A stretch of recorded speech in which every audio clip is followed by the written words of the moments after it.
শিরক। কারণ অন্ধকার চিনতে হলে আলোকে জানতে হবে, আর আলোকে চিনতে হলে অন্ধকার চিনতে হবে, তাছাড়া এক অপরের মান আপনি বুঝতে পারবেন না। এবার তাওহীদের অপোজিট কি সেটা জানলে পরে আপনার কাছে পরিস্ফুটিত হবে যে হ্যাঁ তাওহীদের গুরুত্ব কতটুকু এবং তার বিপরীত জিনিসের গুরুত্ব বা খারাপই কতটুকু। শিরক, শিরক জেনে রাখবেন, শিরক হলো সবথেকে বড় জুলুম। এই কথা আমি বলিনি, এই কথা বলেছে আল্লাহর কোরআন।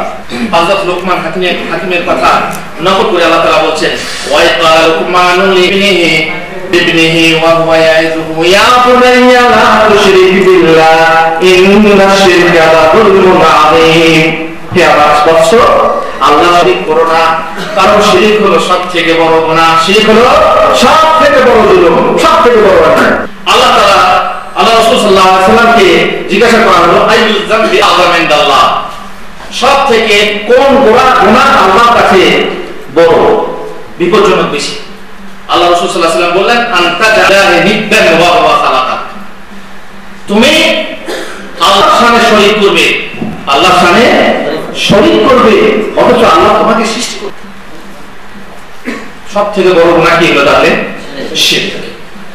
তারপরে আল্লাহ রাসূল সাল্লাল্লাহু আলাইহি ওয়াসাল্লাম আরেকবার বললেন, আলা উনাব্বিউকুম বিআকবারিল কাবায়ের, সবথেকে বড় গুনাহ পাপ, গুনাহ হচ্ছে তিন প্রকার। এক হলো আকবারুল কাবায়ের, কাবায়ের বা কাবীরা আর সাগীরা, অতি মহাপাপ, মহাপাপ আর লঘু পাপ বা উপপাপ।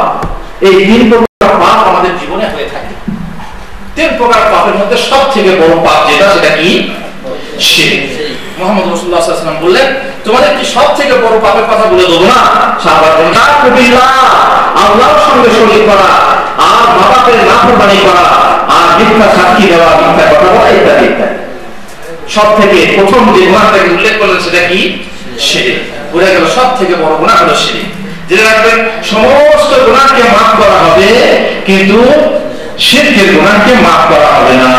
শুধু তওবা করলে তওবা করলে maaf হবে না? হবে। maaf, তাহলে maaf হওয়ার কথা কোথায়? দুনিয়াতে না আখিরাতে? আখিরাতে। বিনা তওবার যদি কোনো মানুষ মারা যায়, তাহলে আল্লাহ তাআলা কাল কিয়ামতের দিনে শিরক ছাড়া অন্যান্য গুনাহ যার জন্য ইচ্ছা maaf করবেন, কিন্তু শিরকের গুনাহকে maaf করবেন না। তাহলে কি বলছে? ইন্নাল্লাহা লা ইয়াগফিরু আন ইউশরাকা বিহি ওয়া ইয়াগফিরু মা দুনা যালিকা লিমান ইয়াশা ওয়া মান ইউশরিক বিল্লাহি ফাকাদ ইফতারা ইসমান মুবিনা। যে ব্যক্তি আল্লাহ তাআলা নিশ্চয়ই গুনাহ maaf করেন না, যে ব্যক্তি তার সঙ্গে শিরক করবে বা শিরকের গুনাহ maaf করেন না, আর এছাড়া আল্লাহ তাআলা যার জন্য ইচ্ছা অন্যান্য গুনাহকে maaf করে দেবেন। অন্যান্য গুনাহকে আল্লাহ maaf করতে পারবেন, কিন্তু শিরকের গুনাহ maaf করবেন না। এটা আল্লাহর কথা, আপনার কথা জানেন না। রহিমার বাপ বিদেশে থাকে, রহিমার মা ঘরে একা থাকে। বিদেশ থেকে যায় আর দেখে তার বাড়িতে এই কাঁচের গ্লাসগুলো ভেঙে ফেলেছে। মা মুশকিল, স্ত্রী কি আর বলবো, দেখো সেই সাদা খাসিটা কোথায়? ও সাদা খাসিটা মারা গেছে, অথচ মারা যায়নি, সে বিক্রি করে অলংকার কিনেছে। এটা অন্যায় না? অন্যায় না? এরকম করে স্বামীকে মিথ্যা বলল। একদিন স্বামী কথায় কথায় চায়ের দোকানে বসে চা খাচ্ছে, তখন হঠাৎ করে এক লোক বলবো, তোমার সেই সাদা খাসিটা আমরা কিনেছিলাম বাবু, তো সে চাল খেয়ে মারা গেছে। আরে সাদা খাসি কি? আমার স্ত্রী যেগুলো মারা গেছে তোমাকে বিক্রি করেছে? হ্যাঁ। স্ত্রীকে জিজ্ঞাসা করলো, হাগো তুমি আমাকে বললে সাদা খাসি মারা গেছে, তুমি বিক্রি করছো? হ্যাঁ, কিছু মনে করো হয়ে পারবা, আমি এরকম পরিশ্রম কাজে লাগিয়েছিলাম। আচ্ছা ঠিক আছে। এইভাবে একটার পর একটা পাপ মাফ করে যায় স্ত্রী, কি আর বলবো। রহিমার মা এবারে বিদেশে আসে, বিদেশে এসে ঘর থেকে বিদায় নিয়ে ঢাকায় এলো। ঢাকায় এসে দেখলো ধর্মঘট, হরতাল, অমক পাখি হরতাল লেগেছে, আজকে ট্রেন কিছুই চলবে না। রহিমার মা ঘর থেকে বাধ্য, ঘর গেল গভীর রাত্রে, ঘর পৌঁছাচ্ছে, দেখতে ঘরের ভেতরে আলো জ্বলছে, কোন পুরুষ যেন রহিমার মায়ের সঙ্গে কথা বলছে, খুব মজার কথা বলছে। রহিমার মা দরজার বাইরে থেকে দেখলো রহিমার মা কোন পুরুষের সঙ্গে বিছানাতে তার বালিশ নিয়ে আমাকে প্রেমালাপ করছে। এবারে রহিমার মা দরজা খুলে রহিমার মাকে বললো, রহিমার মা তুমি এই লোকটার সঙ্গে কি করছিলে? না ওটা আমার বন্ধু, আমি ওর সঙ্গে মানে প্রেম নিবেদন করছিলাম আর কি। রহিমা বাপকে বলে আচ্ছা আচ্ছা মালিশ কর না বসি ঠিক আছে ঠিক আছে কি করে এরকম হবে নাকি জি না এরকম হবে কখন যদি ভেড়া হয় মেলা হয় বেউকুফ হয় কাপুরুষ হয় নালায়েক হয় বোকা হয় বেউকুফ হয় আল্লাহ কিন্তু সুরুচি সম্পূর্ণ একটা পুরুষ হয় যার ভিতরে পৌরুষ আছে যার ভিতরে ঈর্ষা আছে যার ভিতরে যৌবনের ঈর্ষা আছে এমন পুরুষ যদি হয় তাহলে সেই মহিলাকে কি করতে পারে আপনি বলেন তালাক দেবে না দেবে না তাকে তালাকটা মাকে তালাক দেবে সাত গোষ্ঠীকে তালাক ঘর ছেড়ে বেরিয়ে যায় এখন আর যদি মারতে পারে তো মারবেই আপনার জানেন হাদিসে আছে যে আল্লাহ সাহেব আল্লাহ রাসূল আমি যদি আমার স্ত্রীকে কোনো পরপুরুষের সঙ্গে এরকম করতে দেখি আমি কি করব তো আল্লাহ রাসূল বললেন সাক্ষী আনতে হবে চারটা সাক্ষী ছাড়া ব্যভিচারে অবাক দেওয়া যাবে না বলল আল্লাহ রাসূল আমার স্ত্রীর সঙ্গে এরকম করতে দেখি আমি চারটা সাক্ষী আনতে দেবো আর এদিকে কাছে বসে থাকবে আমি আল্লাহ কসম প্রথমেই ভগবান দিয়ে তাকে বিশ্বাস করেছিলাম একে কি বলে গায়রাত আত্মমর্যাদাবোধ ঈর্ষা আপনার স্ত্রীর সঙ্গে আপনার চাকর ভাই হাসাহাসি করছে খেলাধুলি করছে আপনি কিছুই মনে করেন না এটা কি বলা হয় হাদিসের ভাষায় বলা হয় তাইয়ুস তাইয়ুস কি লা ইয়াদখুলুল জান্নাত তাইয়ুস পুরুষ জান্নাতে যাবে না তার স্ত্রীর সঙ্গে তার মেয়ের সঙ্গে তার বোনের সঙ্গে পরপুরুষে এসে ইচ্ছা মতো কথা বলে যাচ্ছে নোংরামি করে যাচ্ছে চুপচাপ করে বসে থেকে ভেড়া এটা বড় ভেড়া তাইয়ুস আপনি যদি এরকম কাপুরুষ হন আপনি দেখে বলেন না মাফ করে দিলাম খারাপ মাফি মুশকিল তাহলে আপনি কাপুরুষ ভেড়া কিন্তু সুপুরুষ যদি হন তাহলে নিশ্চয়ই আপনি সেই স্ত্রীকে মাপের শেষ করে আপনি তালাক দিয়ে সাত গোষ্ঠীকে তালাক দিয়ে ঘরে পৌঁছে দেবেন কেন খাসি বিক্রি করা সহ্য করলো থালাবাটি ভাঙা সহ্য করলো ঘরের আরো অনেক কিছু সহ্য করলো চাল কিলোকে মায়ের বাড়ি পাঠাটা সহ্য করলো নিজের শাড়িটা সখীকে দেয় তার বোনকে দিয়ে দেয় সব সহ্য করলো কিন্তু তার পাশে এসে এক পুরুষ তার সঙ্গে ক্ষমতার জন্য কিছু করেছে এটা কেন মহিলার পাপ সহ্য করতে পারলো না কেন না তার জীবনে তার যৌবনে তার স্ত্রী আর একজন পুরুষকে শরীক করেছে শিরক করেছে তাই সহ্য হলো না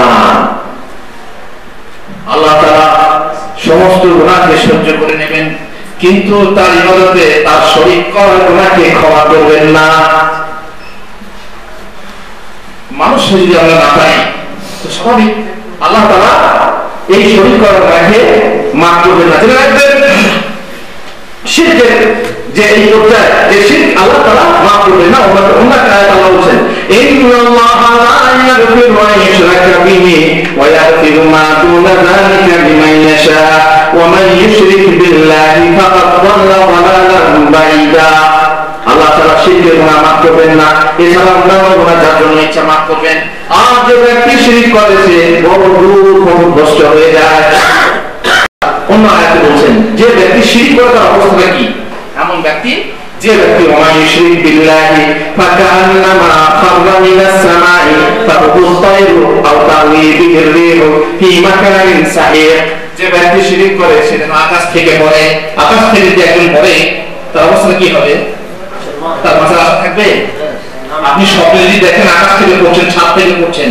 আপনার মনটা কেমন হয় এইরকম অবস্থা মুশরিকের যেন হাওয়া তাকে দূরে নিয়ে গিয়ে দূরে ফেলে দেয় মুশরিকের অবস্থা তাদের হৃদয়ে কোনো স্থিরতা নেই সবসময় ভয় থাকে সবসময় আতঙ্ক থাকে আল্লাহ তাআলা বলেন যালিকা হুদাল্লাহ ইয়াহদি বিহি মান ইয়াশাউ মিন ইবাদিহি ওয়ালাউ আশরাকু লাহাবিতা আনহুম মা কানু ইয়ামালুন শিরক করলে সমস্ত গুনাহ বন্ধ হয়ে যায় এজন্য বললাম যে সমস্ত আমল কবুল হওয়ার মূল ভিত্তি কি তাওহীদ আর শিরক করলে আপনি যত রকমের ভালো কাজ করেন সমস্ত আমল কোনো আমল কাজে দেবে না লক্ষ কোটি টাকা দিয়ে আল্লাহর রাস্তায় দান করেন আর যদি আপনি শিরক করেন মাজারে যান তাহলে পরে ওই দান করার কোনো থাকবে না যেহেতু আপনি শিরক করেছেন যদি শিরক করে তারা নবী হয়েও যদি শিরক করে তবুও তাদের সমস্ত আমলকে ধ্বংস করে দেওয়া হবে আল্লাহ তাআলা নিজের নবীর জন্য সবথেকে শ্রেষ্ঠ নবীর জন্য বলছেন ওয়া তাবরুহিনা ইলাইকা ওয়া ইলাল লাযিনা মিন ক্বাবলিক লা ইয়াশরাকতা লা ইয়াহবাতান্না আমালুক ওয়া লা তাকুনান্না মিনাল খাসিরিন হে নবী আমি জানি তুমি শিরক করবে না আল্লাহ তুমি শিরক করতে পারেন না আমি জানি তুমি শিরক করবে না কিন্তু যদি তুমিও শিরক করো তাহলে জেনে রেখে দাও, তোমার সমস্ত আমল বন্ধ হয়ে যাবে, ধ্বংস হয়ে যাবে এবং তুমি হবে ক্ষতিগ্রস্ত অন্তর্ভুক্ত। আল্লাহ নবী শিরক করবেন না, তবে যদি করেন তাহলে আল্লাহ নবীর সমস্ত আমল ধ্বংস হয়ে যাবে। আর একটা কথা বলছেন ওয়াকাদিনা ইলা মা আমিলু মিন আমালিন ফাজআলনাহু হাবাআন মানসুরা। তারা যে আমল করেছে সে আমল বহু আমল, পাহাড় সমতুল্য আমল, নেক আমল নিয়ে কিয়ামতে উপস্থিত হবে, কিন্তু আল্লাহ তাআলা সেখানে এসে ধুলি করার দায় নিয়ে দেবেন, কারণ সব শিরকে পরিপূর্ণ। শিরক আছে তো শিরক যদি একবার করি তাহলে কি গো, অনেক কাজ করেছেন, অনেক ভালো কাজ করলেন, কিন্তু শেষ করতে একটা শিরক করেন তো আপনার সমস্ত আমল কাজে দেবে না, দেবে না, যে বাতিল হয়ে যাবে। আপনি উজু করলেন, উজু করার পর মাশাআল্লাহ হাত ধুলেন, মুখ ধুলেন, ঠান্ডা পানিতে উজু করার পর যেমনি পাটা খুঁজছেন এসে ফুস করে একটু হাওয়া হয়ে গেল, কি আপনার উজু এত বড় কাজটা কি বেকার হয়ে যাবে নাকি থাকবে? বেকার হয়ে যাবে। আপনার 2 লক্ষ রিয়ালের গাড়ি, 2 লক্ষ রিয়ালের গাড়ি, সেই গাড়িতে সব কিছু আছে, গাড়ি খুব ভালো চলবে, কিন্তু মাত্র 5 টাকা দামের একটা ভোল্টিউব নেই, গাড়ি চলবে, বেকার হয়ে যাবে, গাড়ি চলবে না। 5 টাকা জিনিসের জন্য গাড়িটা বেকার। আপনি বহু কাজ করেছেন, ভালো ভালো কাজ করেছেন, কিন্তু এক সামান্য শিরক করেছেন, গায়রুল্লাহর জন্য ইবাদত পেশ করে দিয়েছেন, খাওয়া সমস্ত আমল আপনার কি হয়ে যাবে, বরবাদ হয়ে যাবে। জেনে রাখবেন শিরক যে ব্যক্তি করে তার জন্য আল্লাহ জান্নাতকে হারাম করে দেবেন এবং তার ঠিকানা বানিয়ে দেবেন জাহান্নাম। আল্লাহ তাআলা বলেন ইন্নাহু মান ইউশরিক বিল্লাহি ফাকাদ হারামাল্লাহু আলাইহিল জান্নাতা ওয়া মাওয়াহুন নার ওয়া মা লিয-যালিমিনা মিন আনসার। যে ব্যক্তি করবে আল্লাহ তাআলা তার জন্য জান্নাতকে হারাম করে দেবেন এবং তার ঠিকানা বানিয়ে দেবেন জাহান্নাম, আর জালেমদের জন্য কোনো সাহায্যকারী নেই। মহানবী সাল্লাল্লাহু আলাইহি ওয়াসাল্লামের কাছে এসে এক ব্যক্তি বললেন, রাসূলুল্লাহ মাল মুজিবাতান, ওয়াজিবকারী দুটো জিনিস কি? আল্লাহ রাসূল সাল্লাল্লাহু আলাইহি ওয়াসাল্লাম বললেন, মান মাতা লা ইউশরিকু বিহি শাইআ দাখালাল জান্নাহ। যে ব্যক্তি শিরক না করে মারা যাবে সে ব্যক্তি জান্নাতে যাবে, আর যে ব্যক্তি জাহান্নামে যাবে। জেনে রাখবেন, একটু আগে বললাম যে শিরকের সঙ্গে ব্যভিচারের একটা সম্পর্ক আছে। যেমন ব্যভিচারিণী স্বামী খায় কিন্তু যৌবন নিবেদন করে কার কাছে? অন্যের কাছে। আর মুশরিক খায় কার? পরে কার? সেকেন্ডে সেকেন্ডে অক্সিজেন নিচ্ছে কার? ঠান্ডা পানি খাচ্ছে কার? খায় আল্লাহ আর গুণ গায় কার? গায়রুল্লাহ। ইবাদত করে কার? সিজদা করে কাকে? সন্তান চায় কার কাছে? ভরসা করে কার উপরে? আশা করে কার কাছে? গায়রুল্লাহর কাছে।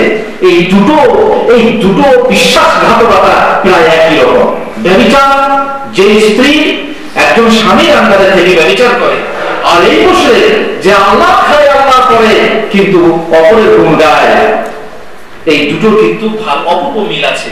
আর এই জন্যই আল্লাহ তাআলা এক আয়াতে বলছেন, ওয়ালা তানকিহুল মুশরিকাতি হাত্তা ইউমিন ওয়ালা আমাতুন মুমিনাতুন খায়রুম মিন মুশরিকাতিন ওয়ালাউ আজাবাতকুম। তোমরা কোন মুশরিক মহিলাকে বিবাহ করো না যতক্ষণ না সে ঈমান এনেছে। মুশরিক মহিলাকে বিবাহ করো না যতক্ষণ না সে ঈমান এনেছে। জেনে দেখো, একজন মুমিনা মেয়ে উত্তম, যদি কোন মুশরিক মহিলার রূপ সৌন্দর্য তোমাকে মুগ্ধ করে, কাকে গ্রহণ করবে? মুমিন মহিলাকে গ্রহণ করবে। ওয়ালা তুনকিহুল মুশরিকিনা হাত্তা ইউমিনু। আর তোমার মেয়ে বা তোমার বোনের বিবাহ দিও না কোন মুশরিক পুরুষের সাথে যতক্ষণ পর্যন্ত না সে ঈমান এনেছে। জেনে দেখো, একজন মুমিন বান্দা, একজন মুমিন পুরুষ, ওয়ালা আব্দুল মুমিনুন খায়রুম মিন মুশরিকিন ওয়ালাউ আজাবাকুম। মুশরিক যদি সুন্দর হয়, মুশরিকের সৌন্দর্য যদি তোমাকে মুগ্ধ করে, তবুও জেনে রেখো একজন মুমিন ছিল ভালো লোক তোমার জন্য। অনেকে বলে যে মুসলমান থেকে অমুসলমান কাজ ভালো করে দিয়ে অমুসলমান নিয়ে আসে, কিন্তু সে জানে না যে অমুসলমান থেকে মুসলমান তার জন্য ভালো। মুসলমান যদিও কাজ একটু কম করে কিন্তু তার বুকে ঈমান আছে, তার বুকে বেঈমানি নেই। বলনা হুজুর কাফের বুকে বেঈমানি নেই। তা যদি বলেন, জেনে রাখবেন আল্লাহ তাআলা বলছেন যে মুমিন বান্দাই হলো ভালো। তবে যদি সত্যপক্ষে মুমিন হয় না হয় আলাদা কথা, যদি নাম কেউ আসতে মুমিন হয় তাহলে আলাদা কথা, কিন্তু মুমিন যে হবে অবশ্যই সে মুশরিক থেকে ভালো। উলাইকা ইয়াদউনা ইলান নার ওয়াল্লাহু ইয়াদউ ইলাল জান্নাতি ওয়াল মাগফিরাহ। মুশরিকরা জান্নাত জাহান্নামের দিকে আহ্বান করে, আর আল্লাহ তাআলা তোমাদেরকে জান্নাতের দিকে আহ্বান করে। সুতরাং মুশরিকদের সঙ্গে অন্য কায়দাতে হুররিমা যালিকা আলাল মুমিনিন, মুমিনদের জন্য মুশরিকদের সাথে বিবাহ কি বলে, মুশরিকদের সঙ্গে মুমিনদের বিবাহ হতে পারে না।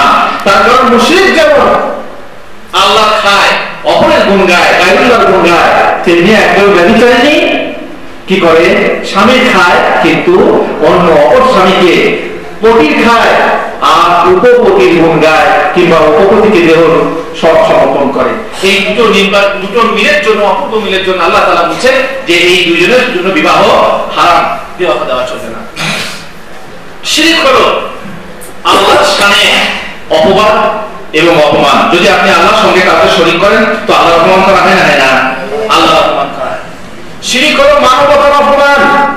শিরক যদি করেন তো আপনি নিজেকে অপমান করছেন। আপনি যদি কোনো মূর্তির সামনে, আপনি যদি কোনো গাছের সামনে, আপনি যদি কোনো কবরের সামনে সিজদা করেন তো আপনি আশরাফুল মাখলুকাত, তাই না?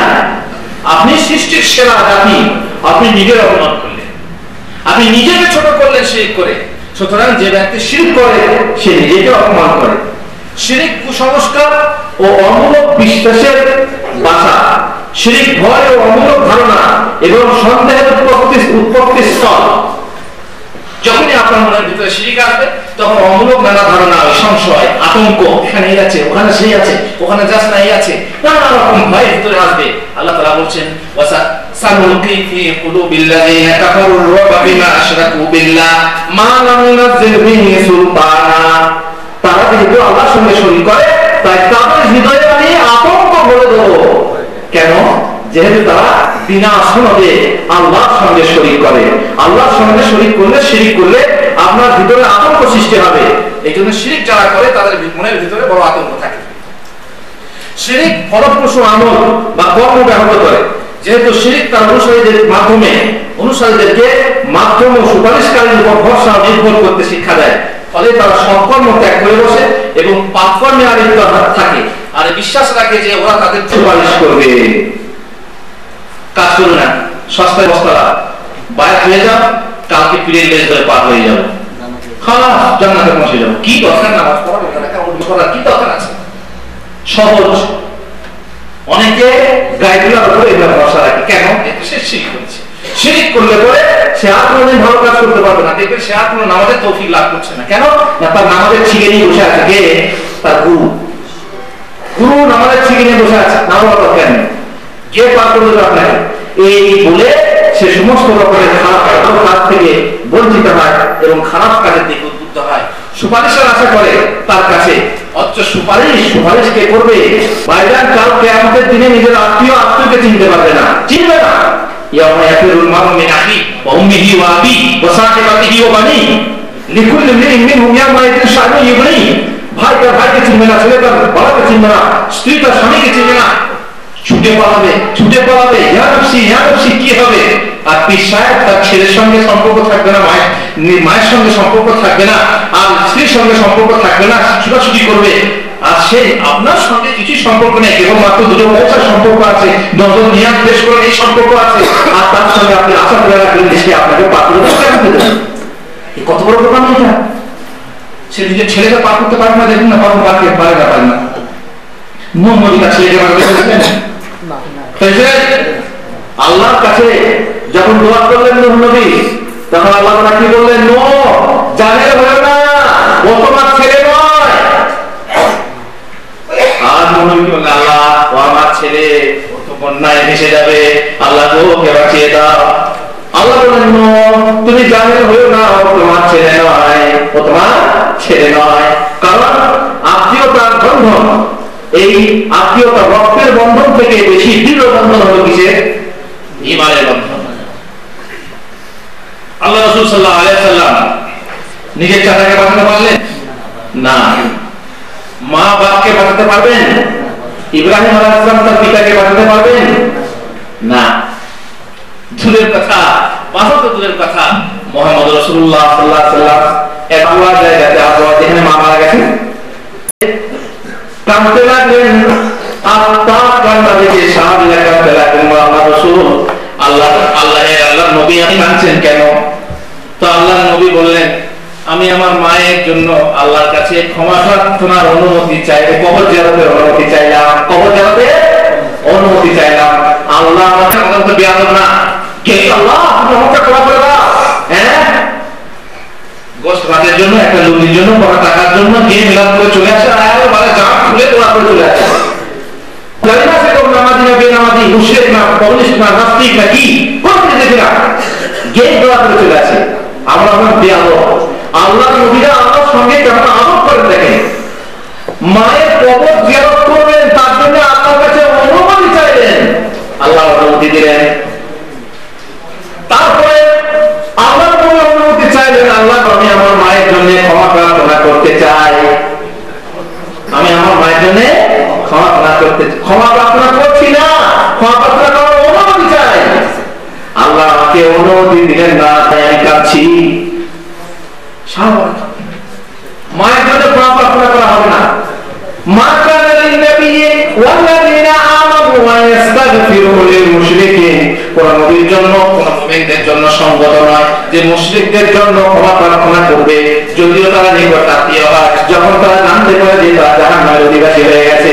কোন মুশরিকের জন্য ক্ষমা প্রার্থনা করা যায় নয়। তারা শিরক করার একটা বড় অপরাধ, বড় ক্ষতি হলো কি, যে যদি মুশরিক হয়ে মারা যান, আপনি দোয়ার যোগ্য নন, আপনার জন্য জানাজা নেই। জানাজার নামাজে যারা আপনার জন্য দোয়া করবে, তারা আল্লাহর সঙ্গে বিশ্বটা করবে। মুশরিকের জন্য ক্ষমা প্রার্থনা করা আল্লাহ কোরআনে নিষেধ করেছেন। আপনি যদি মুশরিক হয়ে মারা যান, আপনার জন্য দোয়া নেই।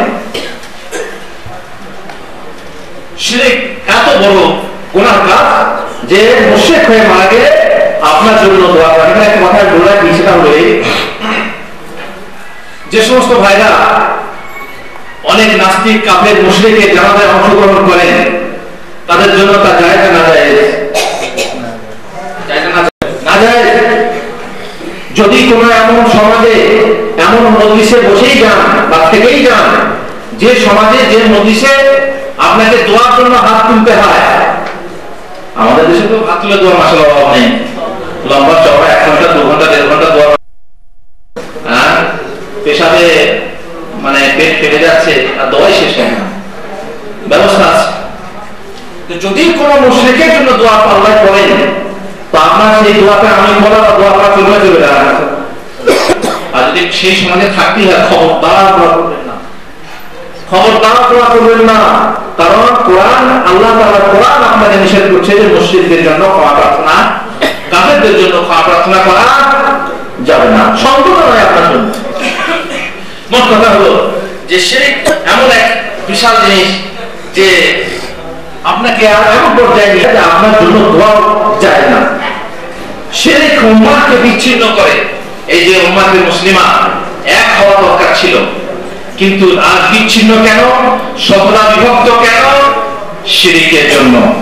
আজ সারা বিশ্বের মুসলমানরা এক প্ল্যাটফর্মে আসতে পারে, আর সেই প্ল্যাটফর্মের নাম কি? তাওহীদ।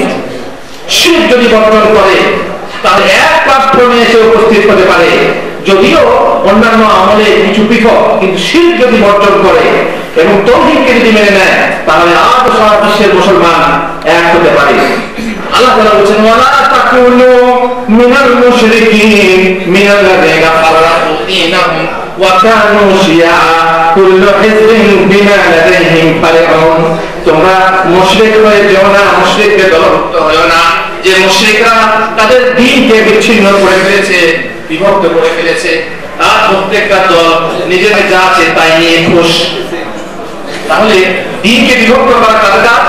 মুশরিকদের কাজ, শিরকের কাজ। জেনে রাখবেন, শিরক হলো কয়েক প্রকারের। প্রথম প্রকার শিরক হলো শিরকে আকবর। এই শিরকে আকবর কাকে বলে? যে শিরক আপনাকে ইসলাম থেকে খারিজ করে দেয় এবং জাহান্নামে। যে ব্যক্তি যদি মারা যায়, তওবা করে যদি মারা যায়, তওবা না করে যদি মারা যায়, তার কিয়ামতের দিন সে চিরস্থায়ী জাহান্নামবাসী হবে। আর আকবর কাকে বলে? যে কোনো প্রকারের ইবাদত আল্লাহকে ছেড়ে অথবা আল্লাহর সাথে অন্যকে নিবেদন করা। আল্লাহকে ছেড়ে কিংবা আল্লাহর সাথে যে কোনো প্রকারের ইবাদত যদি গায়রুল্লাহকে নিবেদন করেন, সেটা কি হয়ে যাবে? শিরকে আকবর। কেন করা হয় হুজুর? দুটো আশা। প্রথম আশা হলো যে যাদের জন্য ইবাদত নিবেদন করা হয় তারা কিয়ামতের দিনে আমাদের জন্য সুপারিশ করবে। যেমন আল্লাহ তাআলা বলেছেন ওয়া ইয়াবুদুনা মিন দুনিল্লাহি মা লা ইয়াদুররুহুম ওয়া লা ইয়ানফাউহুম ওয়া ইয়াকুলুনা হাউলাই শুফাআউনা ইনদাল্লাহ। এরা কাল কিয়ামতের দিনে আমাদের জন্য সুপারিশ করবে। যেমন আমরা আমাদের পীর সাহেবদের জন্য মনে করে থাকি যে কিয়ামতের দিনে সুপারিশ করে উকিল ধরে পার করে দেবে। উকিল হচ্ছে উকিল, আর উকিল ওকালতি করে আমাদেরকে কিয়ামতের মুখে পার করবে। প্রসঙ্গত উল্লেখ্য যে কিয়ামতের দিনে উকিল লাগবে না লাগে না? কিয়ামতের দিনে ওকালতি চলবে না চলবে না? প্রথম কথা জেনে রাখতে হবে যে আল্লাহ তাআলা নিজেই হাকিম, নিজেই সাক্ষী আর নিজেই উকিল। সেখানে উকিল ওকালতি চলবে না। কেন? দুনিয়ার কোর্ট আর কিয়ামতের কোর্ট কিন্তু এক না। দুনিয়ার হাকিম আর আল্লাহ হাকিম কিন্তু এক না। দুনিয়ার কোর্টে উকিল ধরতে হয় কেন?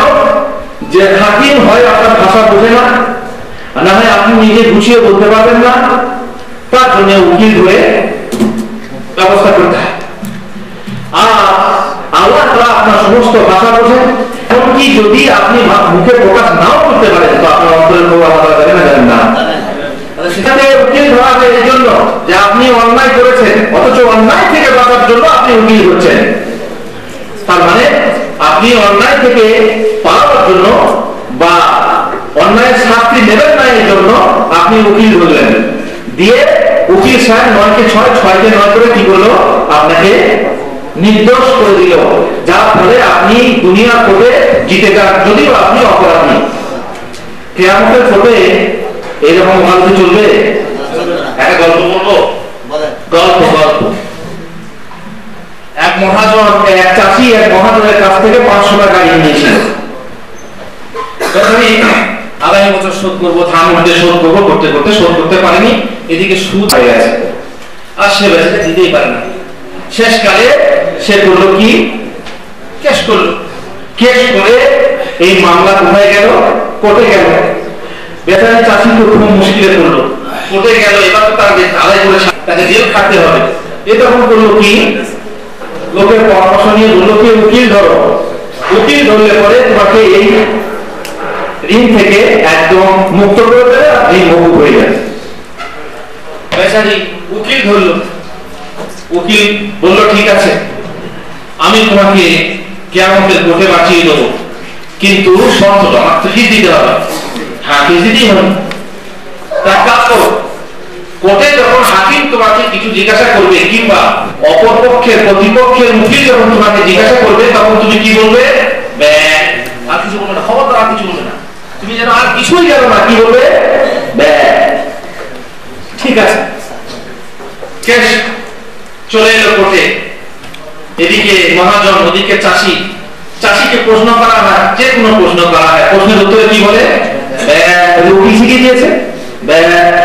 হাকিম জিজ্ঞাসা করে বলে, উকিল জিজ্ঞাসা করে বলে। নিজের পক্ষে উকিল বলল, মহামান্য বিচারপতি, এই লোক পাগল, আসলে এই লোক কারো কাছ থেকে বাবুর কাছ থেকে ঋণ করতে পারে না, এবার কথা ঋণ নেয়নি। হাকিম কি করলো? কেস ডিসমিস করলো, সত্যি তো ঋণ নেয়নি, এই লোককে ঋণ করতে পারে না। বেচারি মহাজন ফেঁসে গেল। আর এই উকিল চাষিকে দিয়ে দিল। কোর্টের বাইরে এসে উকিল তখন চাষিকে বলছে, কি রে, তুমি তো জিতে গেলে, তোমার টাকা মকুব হয়ে গেল, এবার আমার ফিসটা দাও। বলছে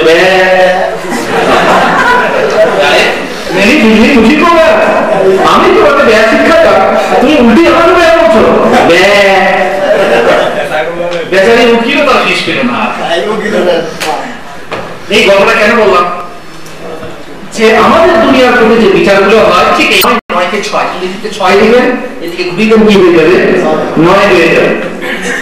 সমস্ত রকমের জাল জালিয়াতি জুচ্চুরি সবকিছু আমাদের কোর্টে হয় কে 9 কে হয় করার চেষ্টা করা হয় এবং হয়।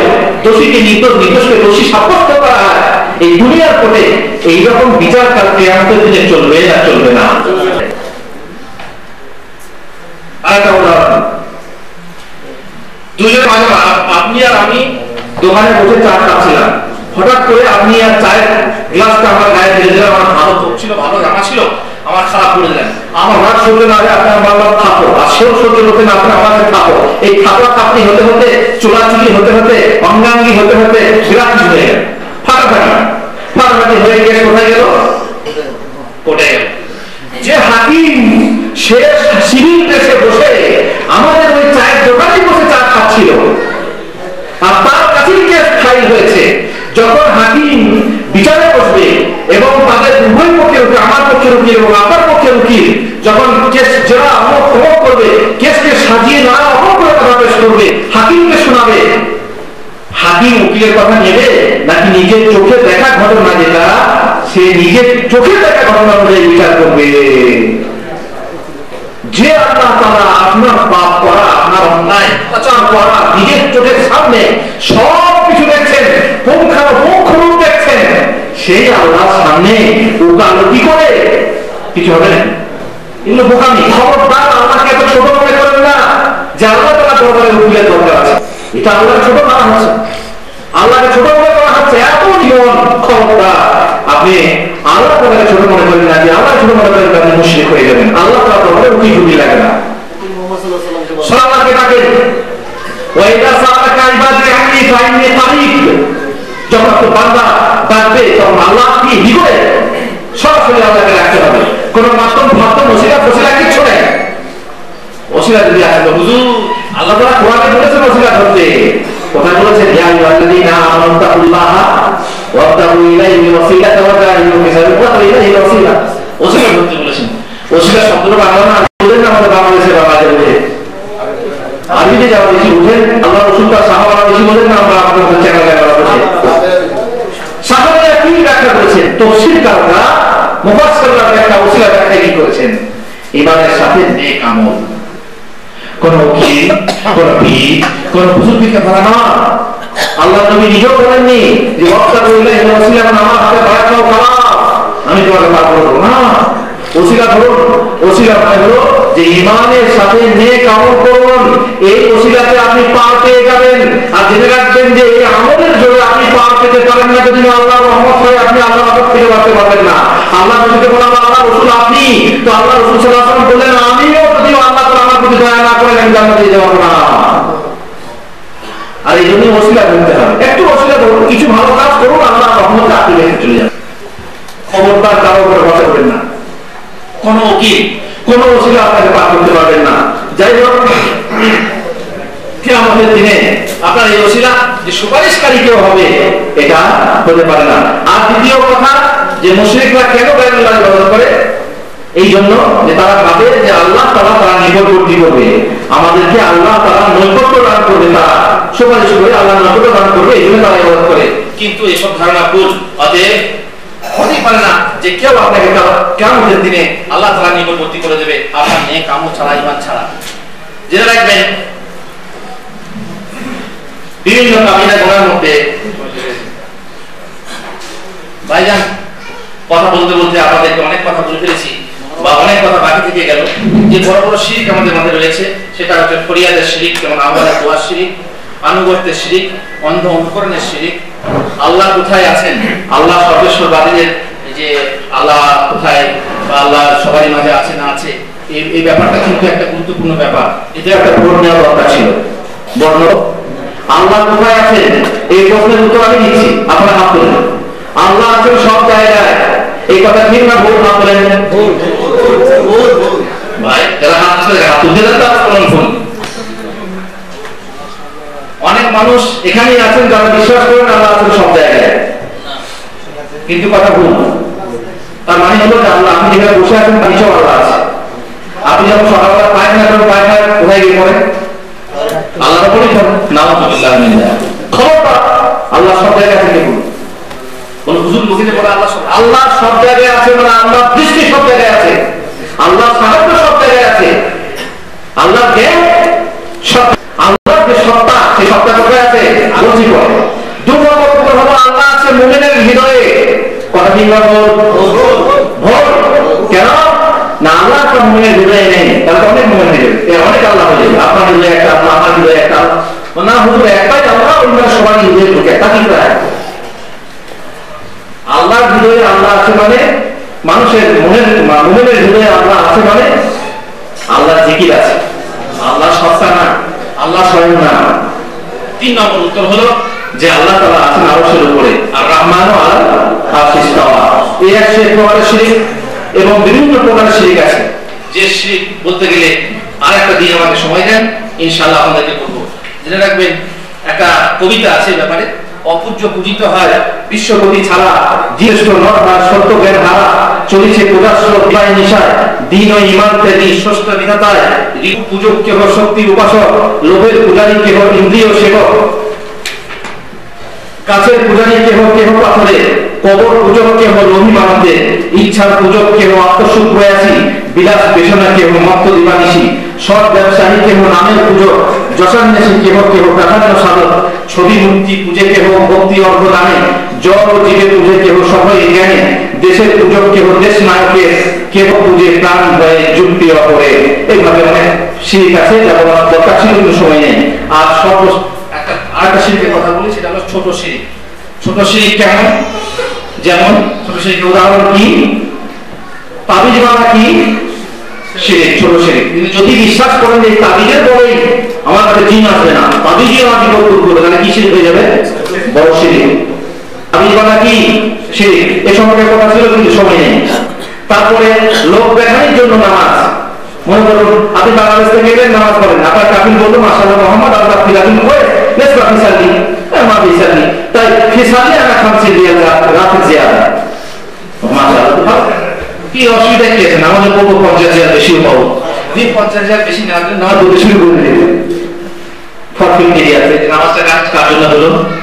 50,000 এর জন্য। এই হলো লোক দেখানোর নামাজ।